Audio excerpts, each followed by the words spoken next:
Input দিতাম নি ভাইয়া। বল না। আমার কাছে যেটা মনে হইতেছে ভাইয়া, রোকেয়া বাংলাদেশি কোনো ক্যারেক্টার হইতো না ভাইয়া। হয় ভাই হলিউডে যেতে হবে, নাহলে বলিউডে যেতে হবে।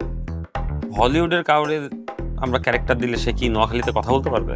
ভাইয়া নোয়াখালী শিখে নিলাম, আই আছি তো, আপনি কিলে টেনশন লইতেছেন ভাইয়া? কিন্তু রোকেয়াকে যদি এখন আনি তাহলে এবার কি করব? হেতিও থাকবো, রোকেও থাকবো, ইবাও থাকবো। দুইজন একসাথে কিভাবে থাকবে? ভাইয়া আই কাবিলা ন, কাবিলা যদি দুইটা গার্লফ্রেন্ড না থাকে তাহলে কাবিলা ক্যারেক্টার কোনো ভার হইব না, আপনি বলেন না ভাইয়া। আর কিন্তু রোকেয়ারও লাগবে, আর ইবারও লাগবো। আমি ভাই প্লিজ আপনি এটা একটা ব্যবস্থা করেন না ভাই, আপনি তো ডিরেক্টর ভাইয়া, আপনি তো চাইলেই পারেন ভাইয়া।